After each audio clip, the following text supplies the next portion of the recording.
சந்திரசேகர் அவர்கள். இன்று உலகமே போற்றக்கூடிய ஈடு இணையற்ற சிறப்பை பெற்ற நம் இந்திய ஜனநாயகம் பாதுகாப்பற்று இருந்தபோது அப்பேற்பட்ட மக்கள் ஜனநாயகத்தினை போற்றி பாதுகாக்கின்ற தலைவராக எங்கள் தலைவர் ராகுல் காந்தி அவர்களை வணங்கி, செங்கோல் வைத்தவர்களையெல்லாம் செல்லா காசாக்கி மக்கள் செல்வாக்கோடு செங்கோல் வளையாமல் ஆட்சி நடத்தி இன்று 40க்கு 40 என்று மாபெரும் வெற்றி பெற்றிருக்கின்ற மக்கள் முதல்வர் மாண்புமிகு தமிழ்நாட்டின் முதலமைச்சர் திரு தளபதி அவர்களை காங்கிரஸ் கட்சியின் சார்பாக வாழ்த்துகிறோம், பாராட்டுகிறோம். மாண்புமிகு பேரவைத் தலைவர் அவர்களே, 1971ஆம் ஆண்டு அன்றைய தமிழ்நாட்டின் முதலமைச்சர் முத்தமிழர் கலைஞர் அவர்கள் ஒரு அரசாணை வெளியிட்டார்கள். அரசாணை எண் 15/29/71. அந்த அரசாணையில் சிறை மீண்டோர் நலவாழ்வு சங்கம் என்ற ஒன்றை ஆரம்பித்து மாவட்டங்கள் தோறும் அது செயல்பட வேண்டும் என்று சொல்லி தன்னுடைய பாக்கெட்டில் இருந்த 100 ரூபாயை கொடுத்து அதை சிறப்பாக செயல்படுத்தினார்கள். அதன் நோக்கம் என்னவென்றால், சிறையை விட்டு வெளியே வருகின்ற கைதிகளும் சிறார் கைதிகளும் மீண்டும் அந்த தவறை செய்துவிடக்கூடாது, அந்த தவறினால் அவர்கள் குற்ற செயல்களை தொடர்ந்து செய்துவிடக்கூடாது என்ற நல்ல நோக்கத்தில் ஆரம்பிக்கப்பட்ட அந்த சங்கம் தற்சமயம் செயல்படாமல் இருக்கிறது என்பது வருத்தத்துக்குரியது. மிகப்பெரிய அதிகாரிகளும் போலீஸ் துறை சட்டத்துறை அமைச்சர் மாண்புமிகு பேரவைத் தலைவர் அவர்களே, சிறை மீண்டோர் நலச்சங்கம் என்பது இந்தியாவிலேயே நம்முடைய தமிழ்நாட்டிலே தான் செயல்பட்டு கொண்டிருக்கிறது. கடந்த ஆண்டு அதில் 3,30,00,000 ரூபாய் ஒரு சிறை மீண்ட ஒரு சிறைவாசிக்கு இன்றைக்கு அவருடைய நல்வழிப்படுத்தி அவர் நல்ல தொழில் செய்வதற்காக 50,000 ரூபாய் ஒவ்வொருவருக்கும் கொடுத்திருக்கிற ஒரே அரசு தலைவர் தளபதியினுடைய அரசு என்பதை தெரிவித்துள்ளார். யாராவது ஒருவர் உயர்நீதிமன்றத்தை நாடிய போது மட்டுமே இது போன்ற கூட்டங்கள் நடத்தி இந்த சங்கத்திற்கு சொந்தமான நிறைய சொத்துக்களை வாடகை வசூல் பண்ணாமல் அப்படி இருக்கிறது. அதைத்தான் நான் குறிப்பிட்டு சொன்னேன். பொன்னேரி பகுதியில் அரை நூற்றாங்கர் செயல்பட்டு கொண்டிருக்கின்ற நீதிமன்றத்திற்கு ஒரு புதிய கட்டிடம் வேண்டும் என்று நீண்ட நாள் மக்கள் கோரிக்கையை நம்முடைய மாண்புமிகு தளபதி அவர்கள் சுமார் 49.54 கோடியில் பணம் ஒதுக்கி அதனுடைய நீதிமன்ற பணிகள் தொடங்கியிருக்கிறது. அவருக்கு என்னுடைய இந்த நேரத்தில் என்னுடைய தொகுதி மக்கள் சார்பாக நெஞ்சார்ந்த நன்றிகளை தெரிவித்துக் கொள்கிறேன்.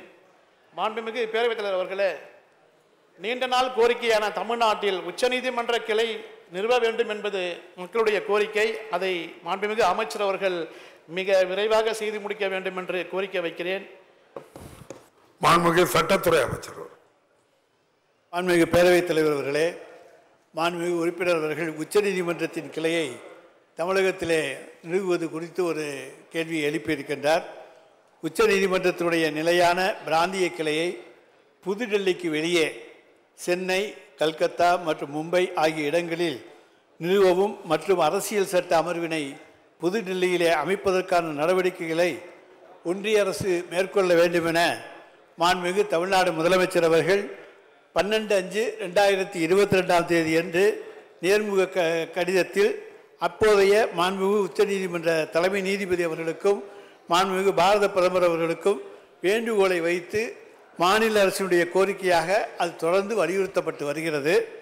இது தொடர்பாக ஒன்றிய சட்ட அமைச்சர் நம்முடைய மாண்புமிகு முதலமைச்சர் அவர்களுக்கு எழுதிய கடிதத்தில் 30/6/2022 இட்ட கடிதத்தில் உச்ச நீதிமன்றத்தினுடைய நிரந்தர அமர்வினை நாட்டின் பல்வேறு பகுதியில் அமைப்பது குறித்தும் அரசியல் சட்ட அமர்வினை டெல்லியிலே அமைப்பது குறித்தும் மனுக்கள் வரப்பெற்றன என்றும் உச்ச நீதிமன்றத்தின் நீதிபதிகள் அனைவரும் கலந்து கொண்ட 18/2/2014 இட்ட கூட்டத்தில் உச்ச நீதிமன்றத்தினுடைய கிளையினை டெல்லிக்கு வெளியே அமைப்பதற்கு தகுந்த காரணங்கள் இல்லை என முடிவு செய்து மறுப்பு தெரிவித்ததாகவும், மேலும் இந்த பொருண்மை நீதி பேராணை மனு எண் 36/2016 எழுப்பப்பட்டதால் இது குறித்து முழுமையான தீர்ப்பு பெறும் பொருட்டு அரசியலமைப்பு சட்ட அமர்வுக்கு உச்ச நீதிமன்றத்தால் அனுப்பப்பட்டதாகவும் உச்ச நீதிமன்ற தலைமை நீதிபதி தெரிவித்ததாக கூறியுள்ளார். எனவே அதற்கு உச்ச நீதிமன்றத்துடைய தீர்ப்பை எதிர்பார்த்து காத்தோம். அது போன்ற காலி பணியிடங்களை நீங்கள் விரைந்து நிரப்ப வேண்டும். ஏனென்றால் 6 மாதமாக ஒரு கோர்ட்டிலே ஜட்ஜி இல்லை என்றால் 6 மாதமாக வருகின்ற வழக்காடிகள் மிகவும் சிரமப்படுகிறார்கள். ஏன்னா 6 மாதமாக அந்த கோர்ட்டுக்கு நீங்கள் போடுகின்ற இன்சார்ஜ் ஜட்ஜி என்பவர் எந்த உத்தரவும் போடுவது கிடையாது. வெறும் வாய்தாவை வாங்கி கொண்டு மக்கள் திரும்பி செல்கிறார்கள். ஆகவே காலியாக உள்ள மேஜிஸ்ட்ரேட் பதவிகளை உடனடியாக நீங்கள் நிரப்ப வேண்டும் என்பது என்னுடைய தாழ்வான வேண்டுகோள். மாண்புமிகு அமைச்சர். பேரவைத் தலைவர்களே, எந்த ஒரு வழக்கறிஞரும் உடனடியாக புகார் கொடுத்தால் அதற்கு முன்னுரிமை கொடுத்து அவர்கள் மீது நடவடிக்கை எடுக்கின்ற அரசு தான் இந்த அரசு. நிச்சயமாக நாங்கள் வழக்கறிஞர்களை கைவிட்டு விடுவதில்லை. நானும் வழக்கறிஞர், நீங்களும் வழக்கறிஞர். எனவே வழக்கறிஞர்களுக்கு முன்னுரிமை தருகிற அரசு தான் இந்த அரசு. நிச்சயமாக வழக்கறிஞர்களுடைய நலன், அவருடைய பாதுகாப்பு மாண்புமிகு தலைவர் தளபதியுடைய ஆட்சியிலே உறுதி செய்யப்படும். மாண்புமிகு உறுப்பினர். போக்சோ வழக்குகளில் தமிழ்நாடு அரசு மிக திறமையாக செயல்பட்டு கொண்டிருக்கிறது. 90 நாட்களில் பாதிக்கப்பட்ட மக்களுக்கு நிவாரணம் கொடுக்கிறது. பாதிக்கப்பட்டவர்களுக்கு உரிய நிவாரணம் கொடுத்து 90 நாட்களில் குற்றப்பத்திரிகை தாக்கல் செய்து அந்த குற்றவாளிகளுக்கு தண்டனை பெற்றுக் கொள்கிறது. அந்த வகையில் நான் மிக்க மகிழ்ச்சி அடைகிறேன். இந்த அரசை பாராட்டு. என்னுடைய தொகுதி கோரிக்கையாக 2 சொல்லி முடியும். ஊருக்கே தண்ணி கொடுக்கிற எங்க தொகுதி கடல் நீரை குடிநீராக மாற்றி எல்லாருக்கும் கொடுக்கிற நாங்க காலங்காலமாக உப்பு தண்ணீர் குடித்துக் கொண்டிருக்கிறோம். அதற்கு இந்த அரசு ஒரு நல்ல பதிலை கொடுக்க வேண்டும். மாண்புமிகு பேரவைத் தலைவர் அவர்களே, நேற்று மானிய கோரிக்கையில் கேட்டிருப்பீர்கள் என்று கருதுகிறேன். தனியாக மீஞ்சூருக்கு ஒரு குழாய் இணைப்பு கொடுத்து அங்கே நல்ல தண்ணி கொண்டு வருவதற்காக உள்ள ஏற்பாடுகளுக்காக பணம் ஒதுக்கியிருக்கிறார் நம்முடைய முதலமைச்சர். அது மட்டுமல்ல, நான் கடல் நீரை குடிநீராகும் திட்டத்தில் அங்கு 100 MLD வர வேண்டிய இடத்தில் அந்த ஒப்பந்தக்காரர் சரியாக கையாளாத காரணத்தால் ஏற்கனவே அங்கிருந்து ஒரு பைப்லைன் நேரடியாக இந்த கடல் நீர் குடிநீராகும் திட்டத்திலிருந்து அந்த பகுதியில் இருக்கிற மக்களுக்கு முழுவதுக்கும் தண்ணீர் தர வேண்டும், 8 MLD வேண்டும் என்று கேட்டார்கள். அதற்குரிய பணியும் நடைபெற்று கொண்டிருக்கிறது. எனவே விரைவில் அனைத்து இடங்களுக்கும் குடி தண்ணீர் நல்ல தண்ணீராக உங்களுக்கு வந்து சேரும்.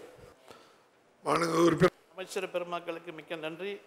எனக்கு இங்கே பேச வாய்ப்பளித்த என்னுடைய தொகுதி மக்களுக்கும், எங்களுடைய தலைவர் கு. செல்வப்பிரந்தகர் அவர்களுக்கும், எங்களுடைய எதிர்க்கட்சி தலைவர் திரு ராஜேஷ்குமார் அவர்களுக்கும், எங்களுடைய கொறடா திரு அசன் மௌலானா அவர்களுக்கும் என்னுடைய நெஞ்சார்ந்த நன்றிகளை தெரிவித்து முடிக்கிறேன். நன்றி, வணக்கம்.